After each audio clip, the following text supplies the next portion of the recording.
Braden Miller is over in Spain. He is American and he's a goalkeeper. What are you saying today, Braden? How are you doing? Well, Jamie, I have to say I am fantastic on this early Monday morning, or Tuesday, I think it is. What I tell you what, the days all blur together out here in paradise. I can't even tell you which day it is yet.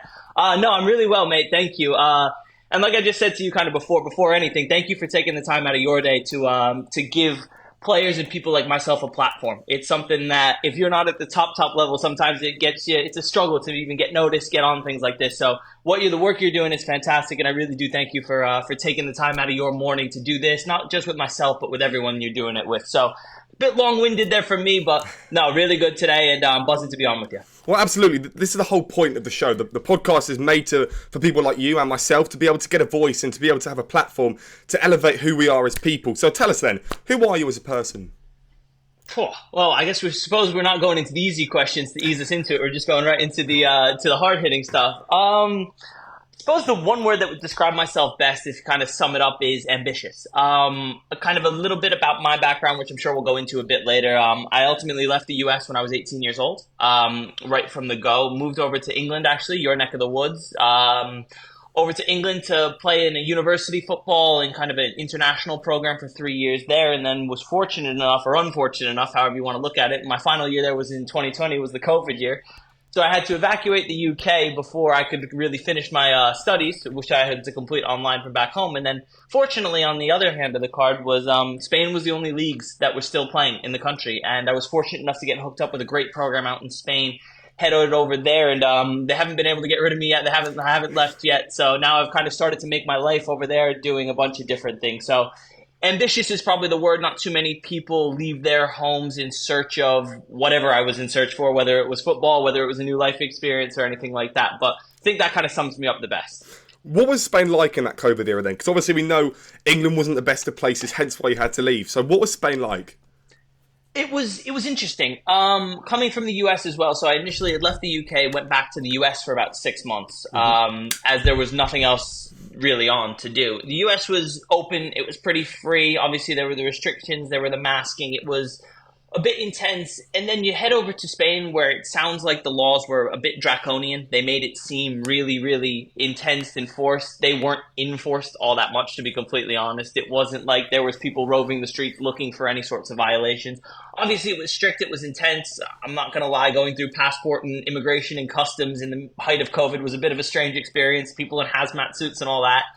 But once you got in country and kind of got into your routine and rhythm of things, it was okay. A lot of the stadiums kind of in the leagues I was in, the behind closed doors policy wasn't fully kept. And a lot of people, as long as you didn't misbehave, you were treated pretty well. It was kind of status quo. And then the restrictions here in Spain eased, since especially where I am on the South Coast, it's a big tourism industry. So they needed travelers and people to come in to fund their local economies. So the restrictions went away quite quickly. So all in all, it wasn't all that bad. You know, I actually remember going to Lanzarote. It's one of the islands of Spain. And, you know, that was during this Spanish time where the COVID was quite rife. And it's really interesting because maybe you're one of the first people I've actually spoken to that's had difficulties, or as you said, maybe positivity coming out of COVID. Because it's so interesting, because in 20, 30 years, there'll be children saying, what was it like to live in that era? So what else would you want to add to those people who say, what was it like?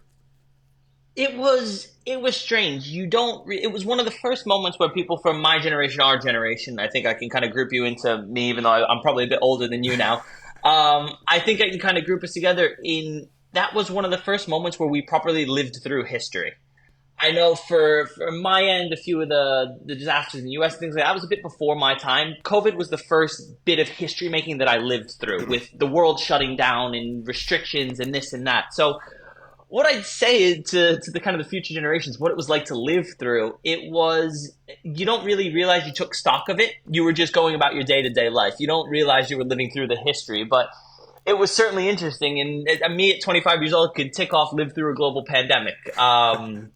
As on my bingo card, which is quite good. But it was very interesting because you never knew what was coming next. It was one day this thing, and the next day it was this, and the next day. So you had to be very, very adjustable. And it was interesting. Looking back on it now, of almost 5 years, 4.5 years, almost 5 years gone now since the start, it's fascinating to look through exactly what you lived through and what you thought was normal back then. So it's something that I'm sure the next generation will have their thing. Every generation does. And I think hopefully for us, we lived through ours already. Well, hopefully. I mean, I remember, just going off the topic of football here, I remember every 3 or 4 months we'd have an update from Boris Johnson, the Prime Minister at the time, and we were all hoping for maybe another lockdown to spend with your family, but then also we'd like to go back, and then we had the restrictions of 4 people to meet, 6 people to meet. I mean, in Spain, was it just no restrictions really whatsoever? It wasn't. It wasn't. It was so difficult because the town where I'm in is a town called Almuñécar, which is about an hour away from Malaga, an hour away from Granada, which are the 2 major cities near me. And this is a big tourist town, but it's very homogenous in terms of Spanish. So most people knew everyone. So it really didn't have that many restrictions. They kind of let you go about your business as long as you weren't causing a disturbance or anything like that. So if you weren't being obnoxious, being loud, being rude, they just kind of let you pass, because I think is the sense of some people, especially here in Spain, was it wasn't as big of a deal as everyone was making out. There was, and that's across the world, there was always the, oh my goodness, this is the end of the world, and like, this is just the flu group. And I think a lot of people in Spain tended towards this is just the flu. So everything kind of just went on as status quo. Teams could be together. You had to do individual training. Obviously, there were some restrictions in you had to stay with your team a lot of the time. But here, there's a lot of ways around things. And us being as kind of boys at the time, I was out a few years ago for me, we would always kind of navigate our way around and through things. So a bit of the ignorance of the youth, I'd say. But over here, it wasn't all that bad, to be honest. So before we go into the early days of your career, I just wanted to just add a bit more about this COVID period. What were you doing personally? Was there like changes to your training schedule personally? Were you have to kick the ball in your house? What were you doing differently? So when I went back to the U.S., so England, it was funny because I evacuated England, and I say the word evacuate even though it's got a really strong connotation. It's almost what happened. So we had a game for my academy out there on the Tuesday. And my brother had flown home. He was also in England at the time. He had flown home on the Monday. And my parents with me. I was a bit older. It was kind of a different sense for me. So they decided to wait. And I had actually had a match on the Tuesday. And all of a sudden, the Tuesday afternoon, Donald Trump was the president at the time, comes out with the announcement that the border to the UK is shutting on Friday. So I came back from my match on the Tuesday night and flew out on the Wednesday morning. So if you can imagine, I had 3 years of my life in England kind of packed up into my flat there. I threw everything I could into one suitcase and jumped on a plane to go home with actually no idea if I was going to come back or what was going to happen. So it was a bit hectic, to be honest. And then as soon as you get back to the U.S., there weren't that many restrictions in terms of being outside. So fortunately enough, my brother and I had a massive the bag of balls on our shoulder. So myself a goalkeeper, him a striker. It kind of worked well. We'd spend hours and hours on the pitch together. So in the U.S., you're kind of allowed outside. And then once you got to Spain, it was kind of a bit more the norm. You could go on the pitch, train with your team. Wasn't that much different. Obviously, there was the gym rules, which was kind of good for me because I don't like being bothered in the gym. So everyone could keep the distance from me in the gym was great. I actually enjoyed that to a certain extent. And then pretty much as soon as 2021 rolled around, the restrictions started to lift pretty quickly. So realistically, it only hit me for about 6 months from March to October, which was when I headed out to Spain. Nice. So COVID was quite a positive time for you. It really boosted your journey. But what would have really started your journey was in America, where you started playing grassroots. And we all know what grassroots is like in England. It's a pay-to-play scheme, basically. Is that what it was like in America? Mm-hmm. Did you have to pay to be able to play? Yeah, pretty much. And that's status quo across. There are very few free academies, free programs left. As soon as you hit kind of above a certain age range, about 10, 11 years old is when you kind of have to start to click in. So I started ultimately kind of going way, way back on my town teams. So the town teams, every kind of club or every town has a team, more or less. And it's all the people from this town play, all the people from this town play. I was always pretty good. And then I advanced a little bit to a more regional team, where you could bring people from different towns. And then with that jump, the fees go up as well, because then you have to pay league fees. You have to pay the transportation fees. You always have these big time tournaments, which means you go to Florida or from wherever, and those are an extra cost as well. So the prices steadily rise as you rise with the level. And it kind of should be reversed. And here in Spain, I'm kind of well versed in the youth football scene now. And it is here in Spain. That's the reverse. But in the US, the higher you climb, the more you pay. So it's a really interesting idea. And it's something that in the US, frankly, it's completely backwards. It shouldn't be like that. And that's why I'm not sure if we're losing as many athletes as we are to soccer, just because it's the same across all U.S. sports. So, for example, if you're American football doesn't so much, but if you're a basketball player or you're a baseball player, the higher you climb, the more competitive your teams get, the more you have to pay to be on those teams. So it's a completely backward system. There's almost no reward for being good, except that you're able to compete on those teams, not the sense of you're now being asked to compete on those teams and you're getting benefits from it. That's really interesting you say that, because now it comes to my mind. So I know someone who dances, right? And they have to pay to go to the World Cup of Dance. But what about the people that can't go and afford to go and pay that money to go to the World Cup? Is that the same in America? Do you see these young Americans who have the talent, have the ability, but just unfortunately lack the finances to be able to pay? To be honest, it does happen. It does happen, especially where I'm from. So I'm kind of in New Jersey. I'm located. That's where I'm born and raised. And there's a lot of kind of Central American, South American, Mexican families there who are full of talent. Their kids are full of talent. The players are fantastic, but they don't necessarily have the fees and the finances or the resources to pay X amount per year to pay in this top level team. So a lot of them just play Sunday league or have a kickabout with their friends, and it's really disappointing because there's so much untapped talent there. And I know there's a few clubs kind of around that are always trying to do that model, but what it comes down to is the model can't function without the money. And it becomes so difficult for a lot of these kids to get the opportunities they deserve if they don't have the financial resources. And do the government not really invest as much? I mean, I know that's gone up in recent years, but how would they be able to invest more? Do they take funding out of other sports and put it into football? It's so tough because in the US it's so big. So there's so much money that has to go around to so many different things. And to be honest, with the way that the US is population-wise, with the infrastructure that you need to invest, a lot of these sports teams are privately funded. I know it's a bit different from England, where the government sets aside a certain amount of money for the FA or for kind of whatever the organization is. That doesn't really happen in the US. So a lot of these clubs are privately funded, usually founded way back when, and then they're privately funded up through then. So the government's subsidiaries doesn't really touch, especially at the grassroots levels, almost nothing. I mean, this is jumping a bit further on in your career. We're going to talk about your career and, growing up in even more depth. But in America, I've spoken to a lot of people that have, along their journey of becoming a pro, they've touched in America, and they've been in America, they've played in certain places in America. And they've always said that the facilities there are just out of this world. I mean, someone said to me that they've got 10 pitches just lying there, just being able to go and play on, in terms of like the professional academy. And that's better than some Premier League clubs. I mean, go on, tell us, have you ever seen this kind of stuff? Yeah, I have. I've been fortunate enough to kind of through my travels in the U.S., especially my youth career, go to a lot of different places. So, I mean, one of them, I'm sure you've probably heard of it. IMG Academy is in Florida, and it's one of the home to high performance like elite athletes, and they have about 15 grass football pitches just kind of there. So they'll host big time tournaments, and those are a dime a dozen. Those places you'll have, especially in the southern United States, you'll have just these enormous facilities where people can go, people can play kind of without anything. It's not like kind of in England where the pitches are all caged off. Even if you go bring it all the way down to grassroots level, like where I am, my high school in the US has 2 turf pitches. So you're allowed to just kind of walk onto the pitch whenever it's available, whenever it's open, and train, play, anything like that. So it's fantastic, the accessibility you have in the U.S. And then obviously when you get up to MLS with Red Bull, New York Red Bulls, I was at their training complex loads of times, and it's gorgeous. They've got three grass, and artificial, and a lot of these places now are doing domed training pitches as well, so the winter doesn't hit and you can still train on the inside, and it's better for the players. So that's a big step up, just because there's so much money in the U.S., even if it doesn't come from the government. The privately funded teams, the owners, that top 1%, can invest just crazily in football, in pitches, in what they need for the players. So what that sounds to me like is England's probably a bit more advanced in terms of giving people the opportunity to be able to go professionally, even though there's so much competition.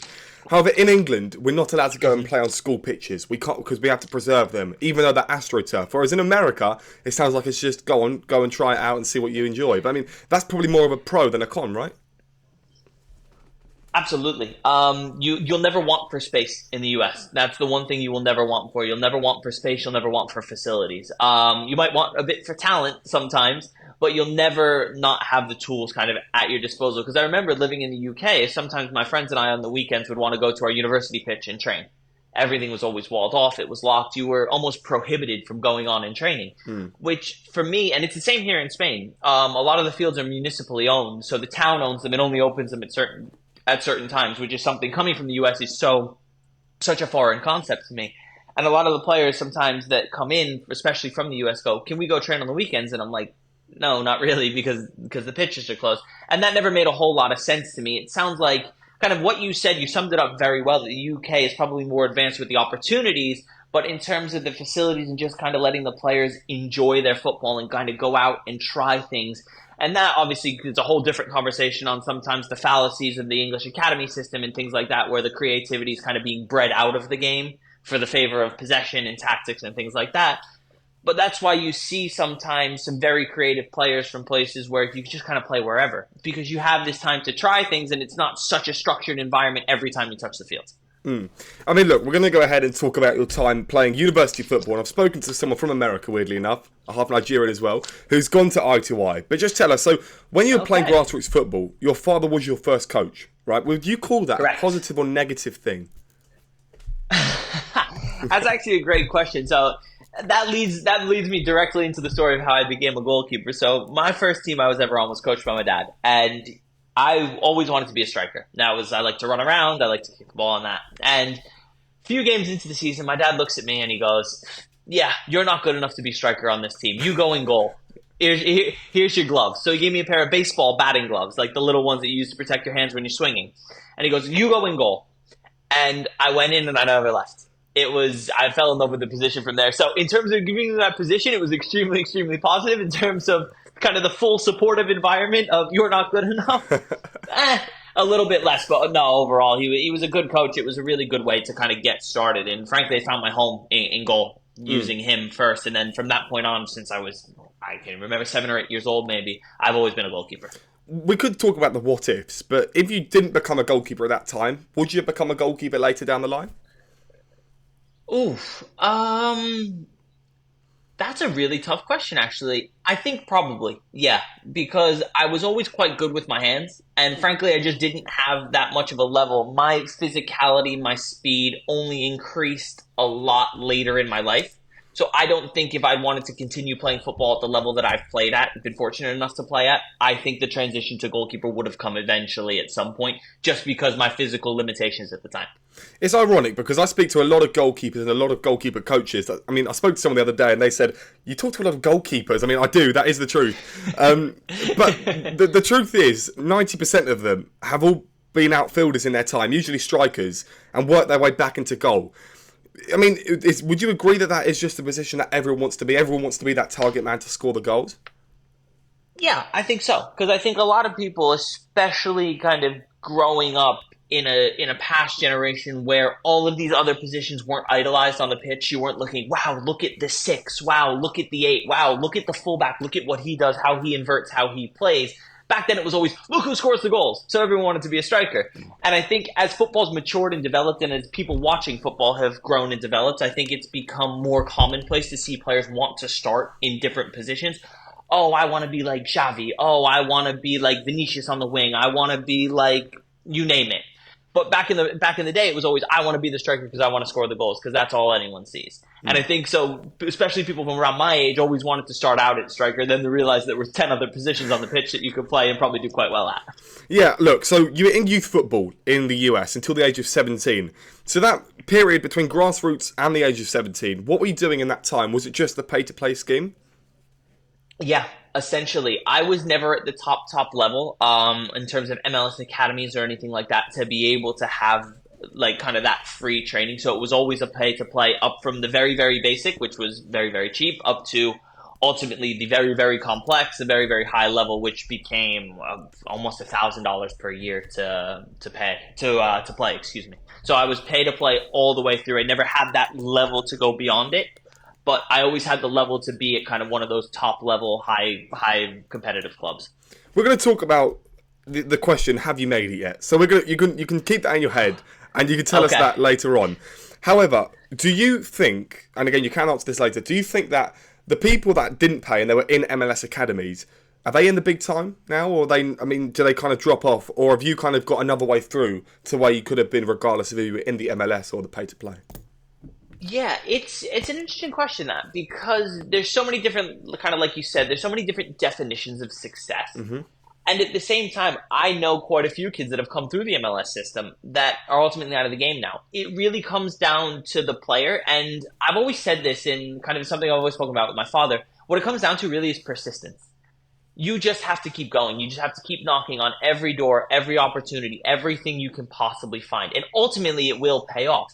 So whether success is you play in USL 2 for a season, success is you go on to university and play successfully there for 4 years and then decide to get a job, or a success in my route, go internationally and find yourself a career, find yourself a life living away from home. It all comes down to the persistence, because there always will be opportunities. It's just a matter of actually doing the work and going through to find them that'll have the success for you. And I think regardless of if I went pay to play, if I was in one of those academies, I think my persistence of it is ultimately what paid off, regardless of my path, is my want, my desire. And fortunately, my situation, I was able to afford to keep going for as many years as I have, as many years as I am. And I think that's what really makes a difference, is the persistence. But sometimes you do need the funding to make that happen. And so when you moved to England, how did that actually come about? Was it just because you were there from the age of 18 to 21, and you could have probably stayed there had COVID not been a thing? So tell us, how did you get over here? So I ultimately got over to England I was in my college recruiting process. So in the US, the normal step is that you finish high school, especially for players at my level that aren't at those MLS academies. So you finish high school, and then you go to college, university. So I was in the middle of my university recruiting process. I was looking for certain schools in certain places and things like that. And what a lot of these schools do and the universities do is they run what's called ID camps, where they'll put it out on their social media and say, however many players want can come, we'll give you a look. Sometimes they invite certain players, so I was invited to a few as well, to kind of give it an eye, see if you start the recruiting process with them. So I ultimately flew over from England, and somehow we came across it, I think, on Facebook of, okay, there's this camp that's run about 40 minutes from my house. There's a former Premier League player doing it, and it's an interesting program. And it was new at the time. It was only 1 year old. It only just started. And my dad and I kind of thought, you know what, this could be an interesting opportunity. So we got in the car on a random weekday night, drove up there. I had a really good day, and it was something that I was really interested in, because I'd always kind of have the tendency to want to leave, kind of go international, kind of explore things. I'm always a big traveler like that. And one thing led to another. I was there. I did really well. So then I stayed in contact with them, and the program looked like it was something I really needed, because what it came down to for myself was, in order to reach the next level, I needed development. I was simply not good enough to play at a very high level coming out of high school, and that's just the way it was, just being brutally honest. And the goalkeeper coach out there was really, really intriguing, a guy called Michael Ingham, who played some 600 games in the Football League, York City, all around. He was with Sunderland for a time, and he was a goalkeeper coach, and I got on really, really well with him right from the off. And he was honestly one of the biggest sells, because I knew I was going to be developed by him for 5 days for the next 3 years. So ultimately, ruling out my other options, doing my due diligence, I decided that would be the best option for me. And plus, my parents were very high on getting me a university degree as well. So a 3-year program there worked fantastically, and ultimately kind of the stars aligned, the pieces of the puzzle connected, and I decided that would be my next move. It's interesting, because I've often said to people that the reason why I like to do the podcast that I do, and the reason why I like to contact people on LinkedIn and I like to build connections, is because there's so much interesting stories out here, which is, again, part of the reason why I started the podcast. And it's like, it's uncovered gold, if you like, where it's just underground and it's just waiting for you to be open. Because I love hearing these different kinds of stories. In America, would that have been an option? Is there university football for 3 years? Is that an option for you? Or why was England the correct option to be able to go ahead and do that? Yeah, so in the U.S., it kind of works is that there's universities. So there's Division 1, Division 2, Division 3. So it's a lot of universities. And university life is, especially as an athlete, it's difficult, because the university in the U.S. is very, very tough. It's 4 years. It's very intensive. And at some of the places I was looking as well, it was going to be very tough to manage my time between kind of the football aspect of things, which I really wanted to commit to, and as well with the studies, which is kind of goes along with it in the US. And I'm not criticizing the US environment, but the football, one of the biggest sells of England for me was I could go play for 9 months. In the US, your season runs from preseason is mid August to, if you're lucky, the first day of November if you make the NCAA tournament. If not, you're done in October. So you have a 3-month football season with 20 games packed into 3 months. You can't develop in that time span. If you really want to be a footballer, unless you're at a top Division I university, which I was not going to, it's very tough. And I knew that going to England would help in my development. And that's one of the biggest failures of college soccer, is that season doesn't allow players time to develop. So you could play from August to October, and then you're done until the next August. And that is just not conducive to anyone being a footballer, because you're missing out 9 months of the year without touching a ball if you really needed to focus on your studies and skills and your things like that. And I saw the development pathway in England that was just so much better. And the other thing in the US is if you go in as a first year, you're competing against kids that are 3 or 4 years older than you. There's no guarantee you're going to see the field on your first 2 years. So now all of a sudden you're training for 3 months and you play a game or two if you're lucky, as a goalkeeper especially. You've lost so much time compared to the European model, which is that full 9-month season, which becomes just all of a sudden you're every day. And it might be miserable in England. You're training mid-Feb. The sun goes down at 4:30 in the afternoon. It's raining. It might be snowing and the wind's howling, but you're on the pitch. You're doing 2.5 hours more than anyone back in the United States is doing at that time. And that's what it came down to me, was I need as much development as I can possibly get. And that's why, for me, England was the right option. I mean, look, you said the weather over here isn't great, and you're right, it's currently raining outside, it's pouring down with rain. However, when you say that kind of stuff where it's really cold and you can see your breath in front of you, I really kind of like that feel, well, especially if you're a full-time footballer playing football. That's a really nice, I like those kind of seasons, but I suppose it's just a personal preference. Why was the university degree a needed thing? Is that literally in case you didn't make it in the pro game, you got something to fall back on? And if so, what did you study? To be honest, so I studied international business management. I graduated in 3 years with honors, so that went all well for me. And to be honest, especially coming from the US, it's very cultural. It's almost obligatory from the US if you come from an upper middle class background, which I was fortunate enough to come from. It's almost obligatory that you go and get a university degree. You are in the distinct minority if you choose not to do that. And with both my parents being lawyers, kind of in that sense, I was getting a degree 100%. There was no argument. There was no negotiations to be had in that. So from where I'm from, it's very, very cultural. And especially if you want to return and get a job in the US, a degree is almost mandatory at this stage. So that's why it was the best of both worlds for me. I could study, not strain myself, because I won't blow smoke anywhere. That wasn't the most intensive course load I've ever taken.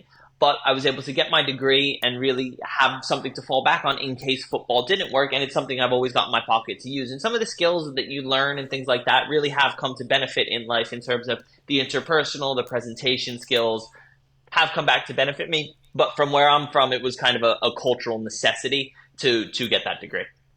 Do you remember the first day that you were on I2I where you met the players? What was that like? Was that nerve-wracking? That was interesting because it was the second year of the program, so you'd kind of seen on the social media, you'd kind of seen the first players, and you immediately just think, wow, these guys have been here for a year, like I'm never going to compete with them. And then you bring in a whole new cohort. I think my year, it was the first year it really took off the program. They brought in around 50 kids, spread across a few teams. So you weren't so worried about playing time, but all new people, I knew no one, and as well at the same time, it's a whole new country. So you're moving country to country. It's a new way of life. It's a new everything. So slightly overwhelming, I think, would probably be the word. But that's the beautiful thing about football, is that as soon as you get into that changing room, as soon as you get on the pitch, you're with your teammates. And everything then kind of goes away. The rest of it kind of goes to the side, and you're like, okay, this is what I do. This is what I know. This is what I've done for the last 15 years of my life. Now it's just go play football. So kind of definitely those first day jitters, a lot of new people, a lot of handshaking, a lot of accents that might have been tough, especially being up in the north that you didn't really understand exactly what they were saying. But it was good. It was exciting. It was a new time. And I was someone that was so convinced that this was what I wanted to do. It didn't really scare me in terms of going for it. So it was something I knew that even if there was going to be bouts of homesickness, I miss my family, I miss this and that and the other thing, I knew I was so kind of dedicated. This is what I wanted to do. It didn't hit me as much as I think it might have hit some people, just because I was kind of a tunnel vision, like, yeah, this is what I need to do. And fortunately, I was fortunate enough to find a lot of like-minded friends there. We had a group of 6 or 7 guys that kind of had the same mindset as me. And from my class, from my grade, 2 of those guys have actually gone on, and we're the only 3 that are still playing, kind of into the next level, which is fantastic. So it kind of shows that if you find those like-minded people, you almost push each other on. And we found each other very, very early in our kind of university careers, and we stayed together for all 3 years. What do you think then about those people, maybe like Dali Ali, or someone like Dali Ali, or Lingard as well, but the players that maybe on a lower level, who had that ability to be able to play but stopped because of family reasons, they could stop because they're homesick. Is that what actually happens? Did you see those sorts of people where they had the talent but they had to go home early because they weren't mentally strong enough? Absolutely. And it's tough. And being out here in Spain too right now is there's where I first started, it's an academy with the same model. As you go away from home and you kind of live your life as a footballer. And in England, it was more so because it was a longer term. So yeah, you really did. You saw people that left after the first year. They decided, you know what, this just isn't for me. I'm not happy here. I can't do it here. And there were some players with just bags and bags of talent that they just couldn't crack it. And as soon as you go back to the US, you lose all that development time, and then you ultimately just fall out of the game.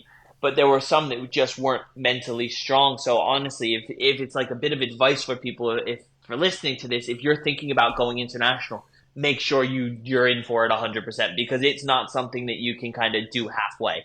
You've got to go all, or you've got to go absolutely nothing, because it's just not worth it. If you go in and you think, I don't really want to be here, you're immediately going to look for reasons not to like it. For myself, I went in and thought, okay, this is exactly what I want to do. I want to look for every single reason to stay, to enjoy it, to have a great time. And ultimately, it happened to 2 or 3 friends in my friend group right away, is they just thought, you know what, this isn't for me. And they left after a season. But the ones that stuck it out, for better or for worse, sometimes, ultimately I feel the most success out of it. But yeah, it absolutely happens. And it's a mental battle. Football is an absolute grind, because you're coming from the US, where you were probably your best player. You were your town's best players. You were a big fish in a small pond. And now all of a sudden you go into a very, very big pond and you're a very small fish. And some players just can't crack it mentally. And it's tough, because you see them and you try to help them. But as cruel as this may sound, you can only really look out for yourself. Because as much as you want to help the person next to you, there's some things where you've got the same issues going on and you've got to take care of yourself too. So as much as you want to help the guy next to you, and sometimes you can and sometimes you do, it's just tough, because some people just don't have that in them to think, this is what I want to dedicate my life to. I was fortunate enough to have that, and a few of my friends did as well. But you've seen people fall by the wayside sometimes with just everything, just didn't work all that well. And they've ultimately gone home, and I know they have successful careers now in business and things like that, but football's not for everyone. It is a very, very tough industry. You spoke about the industry. Just really quickly, if you wanted to boost your game, whether it's you or whether it's me or whether it's anyone, are the connections made through LinkedIn? Are the connections made in person? Are they really important? So when you were at Eye to Eye, do they kind of enforce that, where you may be a really good player, but if you haven't got the connections to be able to move on, you might lack with getting a big move? Is that how it pans out, or am I making that up? Yes and no, in a sense. If you're a top level player, it doesn't matter who you know. If you're a top level player and you're blowing people away, they'll find you. On the lower level, on my end, connections are absolutely critical. And not massive connections. It's not you connect with a Premier League manager on LinkedIn and call that a connection. That's not a connection. Because you can send that guy a message and he'll get 5,000 a day and he won't even look at it. His secretary will delete it. The connections on the lower end are very important. You never know where they're going to come from. So you find connections everywhere. You meet people. It's how you present yourself. Always come across very polite. Always listen, always take stock of what's around you, who's around you. Because at I2I, there's people, like, for example, there's people that you don't really know, but they could be someone really big. I was fortunate enough to train a few times with York City when I was out there. Just because I was always around the facility, I became really good friends with one of the players because we'd work out in the gym together on his rehab stint. And then one or 2 days, they need a goalkeeper on a Saturday morning. They call me because they know I can go do it. I got in with the domestic football academy over there coaching a little bit. And that's another kind of connection. You meet people through there, parents. And it's not even just in football. It's connections that you can use for life. So I'll give you an example. I went back to England a few years ago and I needed a place to stay. And I called someone that I knew. Hey, I'm in town for 2 days. Do you mind if I crash at your place? Absolutely. And it's small things like that. And it's football, it's even more prevalent. So sometimes it's always good to have the big glitzy glamour connections. Oh, Premier League manager, like, look, this is an S&C coach of a championship club. Great, you've connected with them, but does that connection really have anything behind it? Maybe it's a coach of a non-league club. Maybe it's a League Two guy that all of a sudden might be looking for someone. And that's just kind of obviously in the English side of things. But don't devalue any connection that you make, because especially trying to start in football, you need all the help you can get, because if you're not this top level player, you've got to get yourself in the door somehow, and you never know where that door could open or who could open it for you. So when you were at I2I, what would you say your best memory was? Would you say it could have been the first day? I mean, that is obviously a big memory, but what was the biggest, apart from the achievements aside, so whether you won things, we'll talk about that after, the best memory that you had at I2I? Best memory you had at I2I? I'm going to talk about this one football-wise because we actually had a great moment it was my second year, I believe, at the club. And so what I2I's model is you obviously play in the kind of local leagues as a team, and then you do the showcase games against the big-time teams. So big Premier League clubs, things like that. And you very rarely get results against those teams because the teams usually take it as a favor to somebody. They want to get their players a run out and things like that. So we actually, I remember the day. It was a Saturday morning. We had a friendly against Wolves under 17s, and we're thinking Premier League friendly. We'd never played Wolves before. We're thinking we're in trouble. This is gonna be a nightmare. We're on the bus, and the coaches are kind of looking back at us and saying, "Okay, let's try not to get turned over." So we show up, and sometimes for the showcase games, they just do a full squad, and sometimes for the top ones, they pick like an all-star team. So they pick the best they pick the best 15. Usually, it was the best 15 players in the academy to go because they want to put on a good image. And so we're going to Wolves. A few of the first teamers were involved, the younger kids that didn't get called up for international duty. And we go up to their full facility. This is not like the kind of their side training pitch. We go to the full facility. We drive in, and we're looking at just massive grass pitches as far as the eye can see everywhere. And we're in the coach getting there thinking, this might not be good. And we actually went out and beat them 4-0. And it was one of the best games as the academy. It probably was the best game that they might have had to this day, to be completely honest with you. And we went into the changing room after the game, and the coach looked at us. He goes, I don't know what just happened, but that was incredible. And it was just such a good feeling that we put on such a good image for the academy against Premier League opposition that there wasn't a player on the bus ride home that didn't have the biggest smile on their face. And we had a lot against us. We had left at 5 a.m. to get to the Midlands. It was out on a Saturday, so you couldn't go out on the Friday. You were missing a whole lot of stuff, and just to get that result, beating them 4-0, it was a feeling that you can't describe. And we got back and we go into the facility on the Monday, and everyone's kind of looking, you did what? And we're like, yeah, we actually managed to get a result again. And I'll never forget that game. I can still kind of go talk you through the goals from day to day. It was just something that it was an incredible experience. And it was the Wolves coaches came into our dressing room after the match and said to us, like, yeah, we did not expect this from you guys. We wanted our kids to get out and get an easy win.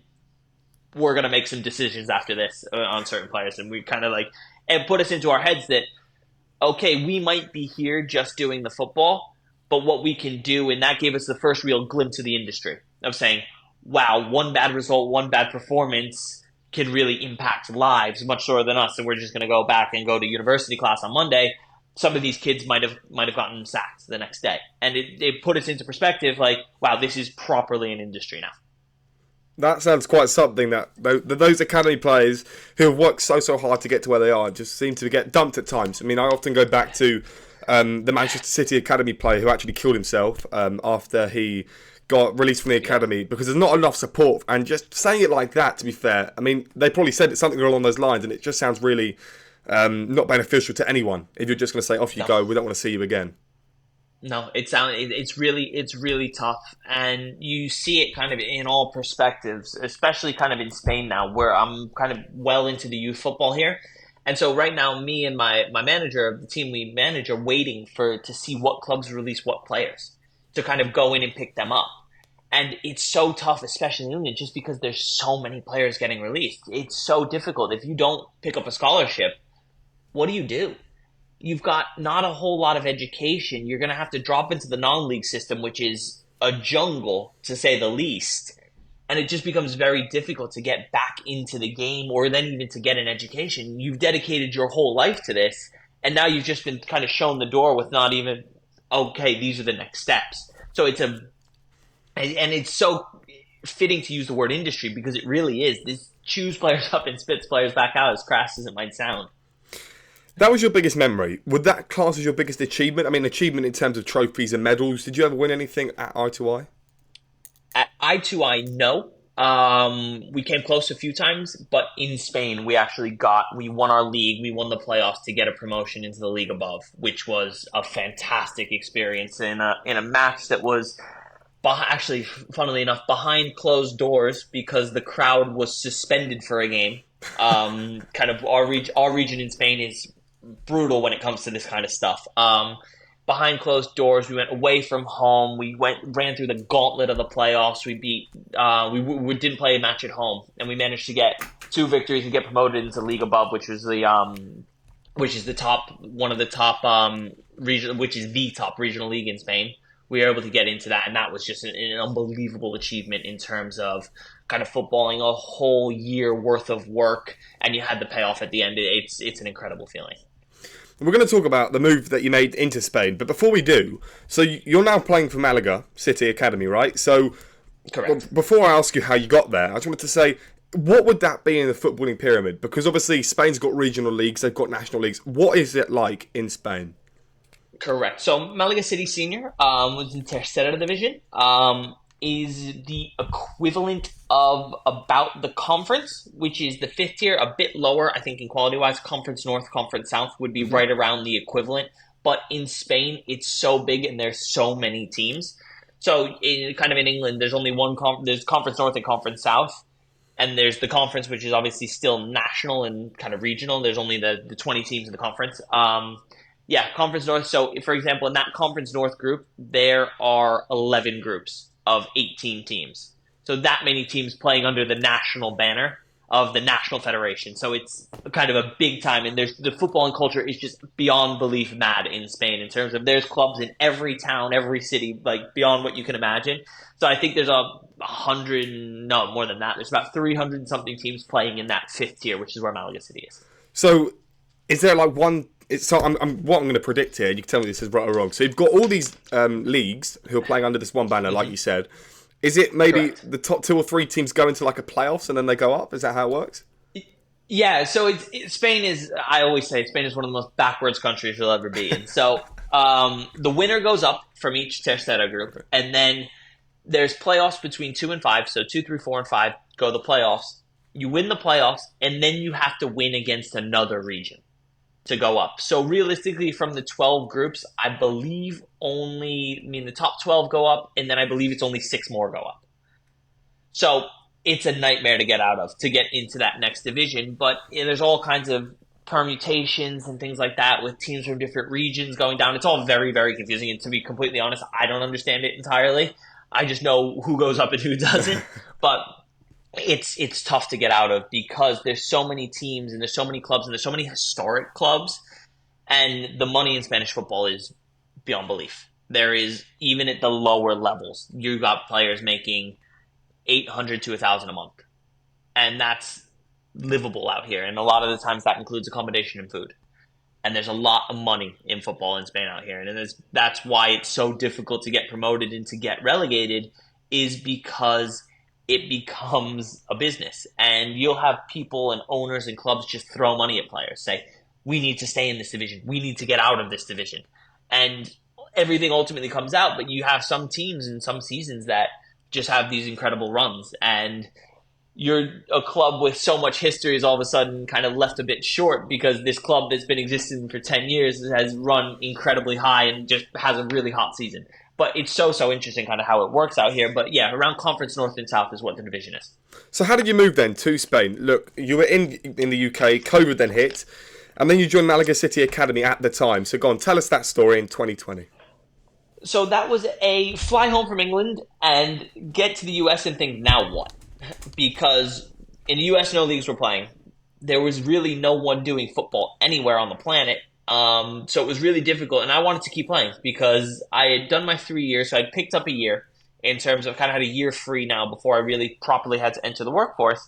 And funnily enough, you're going to love this, a LinkedIn connection with the owner at the time, George Shermy. Connection on LinkedIn. I looked into his program. It looked really, really good. And I sent him an application. I sent him over my CV, my highlights, and he said, you're exactly the kind of person that kind of we're looking for over here. So again, with the pay-to-play model, Malaga City Academy is pay-to-play. So I paid for my first year, came over, had a really, really good time, impressed to the level, not just on football, but kind of on the outside of football as well. I kind of made myself invaluable in terms of doing things around the club, kind of videoing some games, helping with this, helping with that, making yourself known without doing it obnoxiously, which is something that a lot of players, I think, especially ones that are looking for a big break, for example, need to do, is you make yourself invaluable however you can. Because fortunately, I was enough. My second year, I got invited back without having to pay. And then I've been kind of there. I've been there ever since. So if I hadn't done what I'd done my first year, there's no chance that I come back because they just think, okay, he's another kid. He's come in. He's a nice kid and everything. Hasn't really helped us out. Is he good enough to compete at the top level that we need? Probably not. So best of luck in your next endeavors. But I was able to make myself kind of an invaluable role within the club and just kind of helping out, being around and things like that, that they then offered me to come back for free. And then from there, your foot's in the door, and then you go from there. That is really, really interesting you've just said that, because I'm constantly getting told, because obviously I've not been in the media industry for too long, probably, I don't know, since the age of 13. I mean, I was on the local radio, now I'm doing this as well. It's really interesting you say that, because if I wanted to elevate myself and go and talk sports or radio or Sky Sports or BT, it's really interesting you say that, because they always say you're never going to start off as a presenter. You have to start off as a team man. You have to start off as a cleaner. And that's the way that you've done it. So I really, really respect the way that you've done it. I mean, was that really common? Have you seen a lot of people do that even now? No, that is very rare. There was another kid that did it, actually came in the second half of my second year here, that, you know, he's gone and washed the kits. He's like, you know what? We need a kit man. I'll do the kits. And he's been here for free for the next 3 years. That's how you do it. It's you get your foot in the door in one way or another. And you have to. So it's very, very rare. There's maybe a player a year that does it, usually less. But there's ways to do it, and you've just got to kind of get lucky, and it's an opportunity thing. It's the persistence. You got to have to look around and be persistent and things like that. A few guys here are fortunate enough to do that, but that's the advice I always give to players, whether they come here, whether they go back into the US and they're trying to make clubs there. I go, make yourself invaluable. Do something. As simple as pick up the balls and pick up the cones. People notice that. Help out around, be polite, be nice. All these things really do count to people who see 1 million of you every day or more of you every year. How many me's were there my first year? There was 170 players that had come in. I was the only one that stayed for another year without having to pay. So you have to set yourself apart in a certain way. But if you do, you've got all the chance in the world to really properly kind of get going. But exactly like you said, you'll never start as a presenter. You'll start as a camera tech. You'll start as a script holder, something along those lines. I'm sure I'm butchering all media jobs that have ever existed. But you start on the low level and you work your way up. It's the same in football. Look, what is your match day routine like? I mean, for a lot of people, you mean as you're full-time, you train quite consistently, you train a lot of the time. So what is your match day routine like when you wake up in the morning of a match day? What do you do to get yourself in the mind? Is there any superstitions? I mean, go ahead and tell us. That's a good one. Any superstitions? I think not so many superstitions as much as I have a very solid routine. So I'll give you the away game example, just because it works a little bit better. So away games, you always leave for the same place. So I go into the gas station, the petrol shop, the BP. I buy the same stuff. Same 2 energy bars, water and a Red Bull, a la Jamie Vardy, as much as it might shame me to admit it. Do that, and then on the bus, kind of relax, chill. I like to read on the bus, just kind of switches my mind off the game. I'm very much a person as well, that doesn't necessarily need to be full switched on all the time. It's better to take my mind off it than it is to over obsess about it, because then I'll be so in my own head when I get on the pitch. I'm like a coiled spring, and that's not suitable to my game. I need to be relaxed. I need to be in control of myself, especially as a goalkeeper. Get to the pitch, have a little bit of a walk around. I always like to put on my right stuff before I put on my left. So the right sock, right boot, right glove, that all goes on first. And then I've got kind of my routine. I got my standard warm up, what I like to do with my kits, my training shirt, what I do with that. But nothing in terms of I've got to like touch the corner of the door 14 times before I walk out onto the pitch or anything like too beyond belief. But I have my routine that I like to do, certain things, certain little habits, but it's not like I need to, do anything crazy. But it's just what makes me feel the most comfortable. And every player obviously is different, but I've kind of having played at a high level now, like counting my time in England for 7-8 years, it's become what serves me best. I'm guessing you have to watch the diet, right? So what would you say is your cheat meal? What would you have to make sure that you don't go, potentially too overweight, right? Yeah, it's just really about managing yourself. In terms of, so match days, for example, I won't eat. I do not like playing. I don't like training on a full stomach. I usually train with absolutely nothing in my stomach. I'll have water, maybe a bit of caffeine in a certain sense, but in terms of any food before a game, just don't like it. It makes me feel heavy. It makes me feel not great, and it's a lot of chicken, a lot of rice, a lot of vegetables. It's that step that differentiates players. It's not obligatory that you obviously eat right, eat properly. I know players that eat terrible and are better than me. But as someone who's not great and who's scrapping and fighting every year to make their living in the game, it's another thing that you can do that puts you ahead of everyone else. That puts you ahead of everyone else in your position. If you take care of your diet, it's something that sets you apart. And that's what I've seen so many times in football is people will choose the person that does it better. If you have two players of identical skill level, which happens more than you think in football, you can't differentiate between one or differentiate between the other. You'll take the one who takes care of themselves better. You'll take the one who's in better shape. You have to do everything in football to make yourself as wantable as possible, as much of a need as possible. So the diet, I do like to take care of myself. I'm in the gym a lot. I've always just eaten healthy. It's kind of how I've been. So obviously, I do like a cheat meal every now and again. Sometimes if there's a pizza there on a Friday night, I might eat the pizza just because it's really good. But it's something that's become so much a part of me now. It's become so ingrained in me that I don't even feel like I'm eating healthy. I'm just eating. And that's how it should be. And especially when you become a footballer, that routine is very, very important. What sort of goalkeeper are you? Sweeper keeper? What do you like to do? What gets the buzz out of you in the game? Obviously a clean sheet by the end of it, but what do you like to do that really differentiates you from other goalkeepers? Differentiates me from other goalkeepers. It's interesting because I've kind of undergone a bit of a change in my career in terms of how I like to play. I used to be kind of full throttle all the time, and over the last few years, I've really kind of taken a step back and control it into a more controlled presence. I really enjoy pulling off like the big saves like every goalkeeper does, but one of the best things that I like to do is my distribution has come on leaps and bounds since I've gotten in Spain. Obviously, playing with the feet and everything like that is a huge integral part of Spanish football. And if you can get a ball under pressure and zing it out to your fullback, a 40-yard switch, and you hit it kind of flat, like kind of kissing off the grass, everyone kind of, you hear like that, woo. Those balls I love. And then, obviously in training, when you start to hit it, you start to kind of mess about with it. You can do the old arrow celebration, things like that. So I really like to be able to play with the feet, out of the hands, the sidewinds, and things like that, which are always quite fun to do.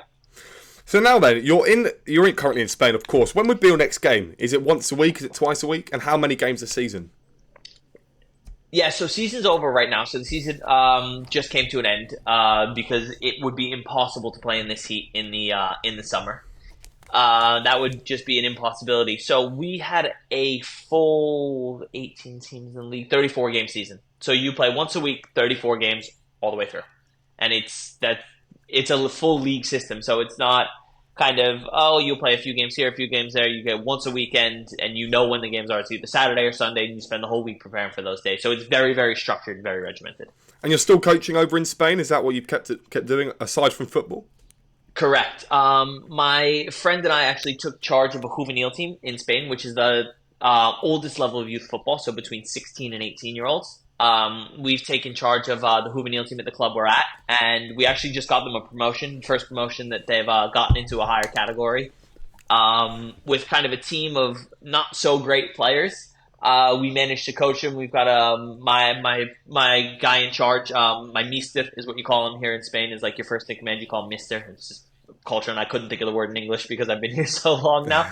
So I had to say, the mister, he has a really interesting way of playing. I've been fortunate enough to kind of get hooked up with him and to work as a goalkeeper coach, a strength coach as well, and to kind of start to enter that world in terms of coaching, because I love football. I love being around it. I love the competitive nature of it. So obviously, when the playing career ends, it's starting to build a natural segue now into the coaching career, which is something that's extremely interesting in terms of how to kind of go about staying in football. And again, it's connections. Who you know, when you know, how you know them. And it's a really good natural segue if you have the passion for it to kind of start coaching. And that's something that I've picked up and really kind of fallen in love with over the last year. I'm constantly being reminded, when I say, oh, that goalkeeper, for example, Alisson Becker at Liverpool, he could be going in the next few years. Goalkeepers can potentially stay until the age of 40. I mean, most of them are about 35, 36. I mean, with you, you can't really predict it. So let's say you've got 10 years left of your career. Realistically, what would be the end goal? In my stage, just keep going.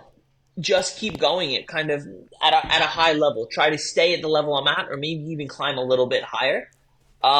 Because realistically, you're kind of starting to figure out where you're going to play at this range and kind of what level you sit at. And that becomes with being realistic of yourself. Look, I'm under no illusions that I'm not going to go to La Liga or the second division. Like, there's no chance. But if I find the right situation, maybe could I move up? Yeah, absolutely. But I'm going to circle back to that same word. It's persistence. Just keep playing year upon year, season upon season, because you never know. You find the right club and you get 2 promotions, all of a sudden, you're in the 4th tier.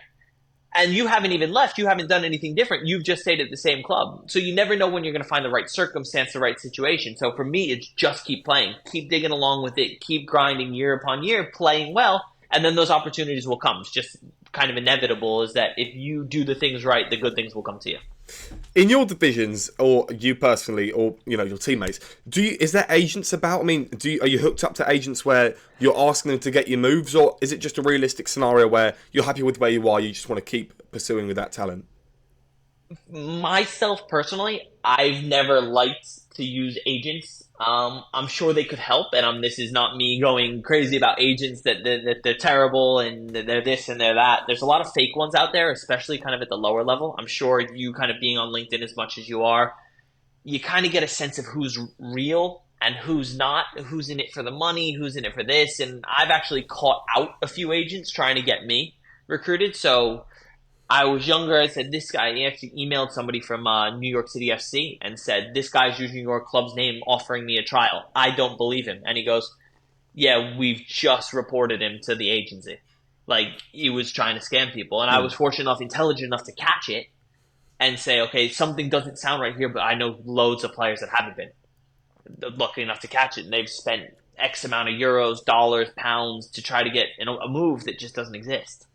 And it's tough. So I usually tend to steer clear of agents, but once you get not so much the level I'm at now, the level above and the level above that, it's kind of needed just in order with the legalese, the negotiation side of things, because once you get a little bit higher than where I am, you're making a living. This is your full-time job. You're not doing this and a bit on the side, which is what a lot of people at my level do. You're a footballer full-time, so you don't want to have to deal with contract negotiations, the nitty-gritty. So agents come into play at a point, but if I see a player playing at my level with an agent, you just kind of think like, is this really necessary? And because a lot of the way, especially in these smaller Spanish communities, a lot of it works through connections. So a lot of it's, hey, I like this player. Let me give the coach a call. I know him. He'll give me his number. I want to take him here. And that's usually how it works here. So at my level, you don't need an agent. Once you climb a little bit, absolutely. It's weird that you say that because there is a lot of agents that are good. Some of them aren't so great, and I have seen some of them as well. That's given me a story where you turn up to the airport and they're not even there. Your agent's not there, and you're constantly messaging them. And LinkedIn's a great place, obviously, but then sometimes there can be a negative side. And for you personally, look, if you wanted to continue and, as you said, climb up the pyramid, would you want to move abroad? I mean, is Spain a good place to be able to elevate the game, or somewhere like Gibraltar or Germany? What would be the options? It's interesting because myself as a smaller goalkeeper suit the Spanish style more of playing with your feet. If I were to go into Germany, where it's a bit of a brutish non-league system, where it's a lot of big guys who just kind of want to kick lumps out of you and take chunks out of you, I might struggle there. It's part of why I struggled in England. And coming to Spain, you can really find a home as a smaller goalkeeper like myself, where you can play with your feet. And it's not so much the physicality of it, because you're well protected in Spain by the refs, especially as a goalkeeper. But when you have a certain skill set, you're more inclined to play in certain places. So I fit the Spanish South American style quite well. Like if you kind of look at some of the more famous goalkeepers, like Julio Cesar wasn't all that big. I mean, Memo Ochoa's not massive. Jorge Campos, even if you're going way back to the 80s in Mexico, was not the biggest. And you see kind of where some of the smaller goalkeepers now are starting to struggle. Hugo Lloris fell off very quickly. Jan Sommer hasn't had the best few seasons for Bayern out there. And you're starting to get kind of found out in that sense. In Spain, you can really have some of the smaller keepers thrive because you can make up for your deficiency in the air with your feet and kind of how you like to play. So for me, I'm very comfortable here. And it also helps for me now that I'm fluent in the language. So in terms of being able to integrate myself into a club very quickly, I'm confident in my abilities to do that, which if I were to move abroad to somewhere non-English or Spanish speaking, it would be a whole nother aspect that I'd have to learn on top of everything else. Away from football, I mean, look, you've gone from 2 English-speaking countries to Spain. How quickly and how did you learn the language so well? I frankly learned it just by speaking, by talking, by not being afraid to make mistakes. So I had a bit of a background from high school. I took a few years there, but I haven't, obviously, having moved to England, I hadn't used it for 4 or 5 years until I came out to Spain. I was able to pick it up quite quickly, just asked a lot of questions, heard it, learned it, kind of, what does this mean? What does this mean? How do you speak? What makes it, kind of go? And then you learn and you listen. You see, okay, what's this repeated phrase that everyone keeps saying? And you just kind of get used to it. And then as you speak to more people, I was around some really good people that let me try and make a lot of errors because I did for sure. But I picked it up in about 2.5 years. And then I've really gotten to kind of full fluency over the last 1.5 years, which kind of speaking with more people, just being more comfortable in what I was able to say and what I was able to do. And last but not least, have you made it as to where you wanted to be? When you were that kid in America and you looked into your career, what would you have said had you known that you've come so far? I would say, if you asked me if I would be 25 years old playing football in Spain, kind of living my life out here when I was 10 years old, I would have snapped your hand off. And it's not to the top level that everyone dreams about. Look, I'm not saving the winning penalty in the World Cup final. But I have made it so much farther than I could have ever possibly dreamed of. I never could have imagined when I was that young my life would take me to living in Spain, living in Europe for 8 years. I could never have imagined it. So in the grand scheme of football, have I made it? Probably not. Have I personally made it in myself? Yeah, I have. I've done more than I could have ever wanted to and I could have ever imagined in football. And obviously, I still have that ambition to go higher. But if my career ended tomorrow, for whatever reason, somebody said, look, you can't play football. Are you happy with what you accomplished? 100%. Braden, it's been an hour talking to you about your journey through grassroots in America all the way over to Spain. I thank you so much for joining me and I wish you all the best in your journey.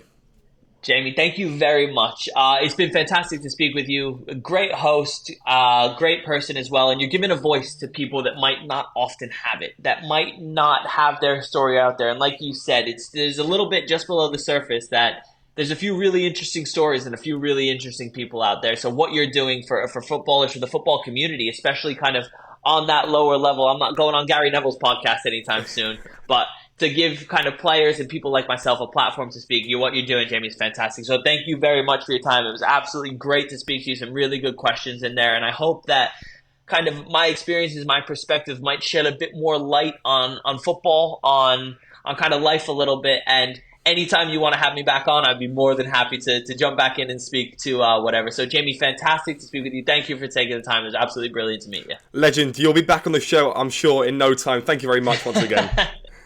Brilliant.